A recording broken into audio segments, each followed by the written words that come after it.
نے audio clip سنا, ایک صاحب ہے جو بڑے ڈاکٹر بن کے کلپ ریکارڈ کروا رہے ہیں کہ کورونا وائرس کا بہترین علاج دریافت ہو گیا ہے. روزانہ ناک میں زیتون کے 2 قطرے دائیں ایک نتھنے میں ایک بائیں نتھنے میں آپ 2 قطرے ڈالیں اور 24 گھنٹے کے اندر, اور زیتون میں شفائے حدیث میں بھی آتا ہے یہ. او بھائی الو بنا رہے ہو لوگوں کو تم, لوگ جناب پھیلا رہے ہیں ویڈیو آڈیو اس کی کہ ماشاء اللہ زیتون وہ اس کورونا کا علاج. یہ پاگل ہیں, دنیا میں اربوں لاکھوں ڈالر خرچ کر رہی ہے وائرس کے علاج کے لیے. اگر یہ زیتون کے 2 قطرے ناک میں ٹپکانے سے ہو جاتا تو پھر مسئلہ ہی حل ہو جاتا. کوئی بھی مکھنچو اٹھ کے کچھ بھی پھیلا دے, پبلک اس کو شیئر کرنا شروع کر دیتی ہے.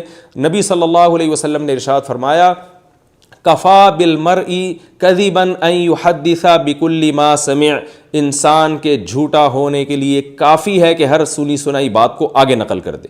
ایک اور صاحب کا میسج سنا کہ اسٹیم لینے سے وائرس کا جڑ سے خاتمہ ہو جائے گا. ایسا بھی نہیں ہے, اسٹیم لینے سے فائدہ ہوتا ہے لیکن جڑ وڑ سے خاتمہ نہیں ہوتا. اتنے مزے نہیں آ رہے کہ سب لوگ اسٹیم لینا شروع کر دیں تو وائرس دنیا سے ختم ہو جائے گا. تو کچھ چیزیں ہیں, کچھ ٹوٹکے ہیں, کسی حد تک فائدہ پہنچا سکتے ہیں شاید وہ. تو اس لیے اس بارے میں کوئی مستند ڈاکٹر تلاش کر کے ان سے معلومات حاصل کیا کریں. جو بھی واٹس ایپ پہ فیس بک پہ مکھنچو اٹھ کے بیٹھ کے لوگوں کو الو بنانا شروع کر دے, ڈاکٹر ہوتے بھی نہیں ہیں, ویسے ہی اپنے آپ کو ڈاکٹر کہنا شروع کر دیا. اور کچھ فلاسفر ہے جو کبھی کوئی یہودیوں کی سازش, کوئی امریکہ کی سازش, کوئی ہمیں نہیں پتہ سازش ہے ہی, لیکن سازش ہونے کے دلائل نہیں ہے ہمارے پاس. ہو سکتا ہے سازش ہو لیکن ہمیں کیا پتہ, ہمیں تو گراؤنڈ ریئلٹی دیکھنی ہے. تو کیا وبائیں ہمیشہ سے پھیلی نہیں ہیں؟ دنیا میں ہمیشہ وبائیں پھیلی ہیں اور بڑے لاکھوں لوگوں کو لقمہ اجل بنا دیا انہوں نے, اور مسلمانوں میں بھی پھیلی ہیں. بعض لوگ اس خوش فہمی کا شکار ہیں کہ وہ چونکہ انگریز شراب پیتے ہیں, زنا کرتے ہیں, گناہ کرتے ہیں تو اس لیے وبا آ رہی ہے. مسلمان چونکہ حج عمرہ کرتے ہیں ان میں وبا نہیں آئے گی. اور بھائی صحابہ کرام میں وبائیں پھیلی ہیں, بڑے بڑے صحابہ کا انتقال ہوا ہے وبا میں. ابو عبیدہ ابن جراح رضی اللہ تعالی عنہ اور معاذ ابن جبل اور بہت سارے صحابہ ہیں جن کا, خالد ابن ولید رضی اللہ تعالی عنہ. اور علامہ ذہبی رحمہ اللہ تعالیٰ کی آپ تاریخی کتاب اٹھا کے دیکھیں, انہوں نے یہ بیان کیا ہے کہ مسلمانوں میں ایسی وبائیں, قرطبہ میں ایک وبا پھیلی تھی غالباً 5ویں صدی ہجری میں. وبا پھیلی تھی کہ اتنے جنازے اٹھے تھے, حالانکہ وہ تو بڑے نیک مسلمان تھے, اتنے جنازے اٹھے تھے, اتنے کہ مسجدوں پہ تالے پڑ گئے تھے. تغلق الابواب, مسجدوں بند کر دی گئی تھی اس لیے کہ نماز پڑھنے والا کوئی بچا ہی نہیں تھا. اتنے پورے شہر خالی ہوئے ہیں وباؤں سے. آپ کیا سمجھ رہے ہیں یہ مسلمانوں میں نہیں آئے گی؟ کہاں اللہ نے لکھا ہے کہ مسلمانوں میں نہیں آئے گی؟ کون سی حدیث میں آتا ہے کہ مسلمان جو نیک لوگ ہیں وہ وبا کا شکار نہیں ہو سکتے؟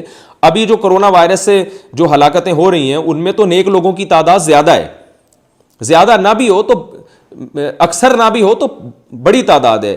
ابھی جو میجر صاحب کا انتقال ہوا ہے کل, جن کو آرمی کے کل یا پرسوں ان کی کرونا وائرس سے ان کی شہادت ہوئی ہے, اللہ ان کی درجات بلند فرمائے. جو ریٹائر میجر تھے, تبلیغی جماعت میں نکلے ہوئے تھے, وہ وبا سے ان کی ہلاکت ہوئی ہے. ہمارے جامعۃ الرشید کا ایک درجہ ثانیہ کا ایک لڑکا ہے, نوجوان ہے بالکل, وہ بہت شدید بیمار ہے وائرس کی وجہ سے, اللہ اس کو بھی شفا عطا فرمائے. تو بہت سے دیندار لوگ ہیں, ایک 5 وقت کا نمازی بچہ اس کا انتقال ہو گیا وائرس کی وجہ سے. میں ڈرا نہیں رہا آپ کو, اللہ ہم سب کو بچا کے رکھے, لیکن اس خوش فہمی میں نہ رہیں کہ یہ امریکہ اور اٹلی کے جو لوگ چونکہ کافر ہیں تو ان کو وبا آئے گی, تو جو تہجد گزار مسلمان ہیں ان کو نہیں آئے گی وبا. وبا نہیں دیکھتی کہ نیک کون ہے برا کون ہے, وہ جب آئے گی تو آئے گی. تبھی حدیث میں آپ صلی اللہ علیہ وسلم نے فرمایا, بخاری مسلم کی حدیث ہے کہ عذاب یبعثہ اللہ علی من یشاء من عبادہ ثم یجعلہ رحمۃ للمؤمنین, جس پہ چاہتے اللہ اس کو عذاب بنا کے مسلط کرتا ہے اور مومنین کے لیے اس کو رحمت بنا دیتا ہے. تو آئے گا سب پر, ایسی وبائیں سب پر آئیں گی, مسلمانوں پر بھی کافروں پر بھی. ہاں جو مسلمان صبر کریں گے, احتیاط کریں گے, جیسے کہ نبی نے فرمایا اس علاقے سے نہ جاؤ جہاں پھیلی وہ وبا, یہ بھی تو ایک احتیاط ہے نا, اور اس علاقے میں بھی نہ جاؤ جہاں وبا پھیلی ہوئی ہے, یہ بھی ایک احتیاط ہے. تو جو مسلمان احتیاط کریں گے, اللہ پہ توکل کریں گے, گناہوں سے توبہ کریں گے, ان کے لیے رحمت بن جائے گی. تو یہ ہمارے لیے تسلی کی بات ہے کہ اگر آپ توبہ کر لیتے ہیں اس وبا میں تو ہلاک ہو بھی گئے تو انشاءاللہ جنت میں جائیں گے. ممکن ہے بہت سے لوگ بولیں کہ چلو کوئی بات نہیں, ہم توبہ کر کے اب ہم بے-احتیاطی کرتے ہیں, ہلاک ہو گئے تو جنت میں جائیں گے. تو بے-احتیاطی کر کے ہلاک نہ ہو, جو اللہ جب ہلاک کر دے تو ہلاک ہو جائے. ابھی آپ اگر بے-احتیاطی کریں گے نا تو خود بھی ہلاک نہیں ہوں گے, 25-30 آدمیوں کو اپنے ساتھ ہلاک کریں گے آپ.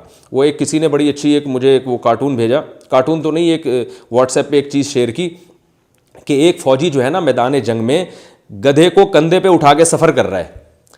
تو کسی نے کہا کہ یہ گدھا اس کا کچھ لگتا نہیں ہے, ماموں چاچا نہیں ہے, یہ جو فوجی گدھے کو اتنا پروٹوکول دے رہا ہے کہ اپنے کندھے پہ اٹھا کے گدھے کو لے کے جا رہا ہے. یہ گدھے کو اس نے اس وقت اپنا باپ اس لیے بنایا ہوا ہے کہ گدھے کا پاؤں کسی مائن پہ آ گیا نا تو گدھا تو مرے گا, 8-10 فوجیوں کو بھی لے کے مر جائے گا ساتھ میں. تو اس کے بعد نیچے لکھا ہوا تھا کہ جو وائرس پھیلا ہوا ہے دنیا میں, آپ آس پاس کے گدھوں پر نظر رکھیں, سمجھ میں آ رہی ہے نا بات؟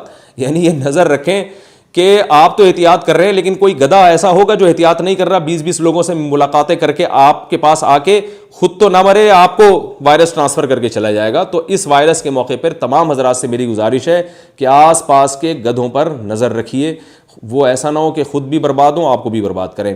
اللہ تعالیٰ عمل کی توفیق عطا فرمائے.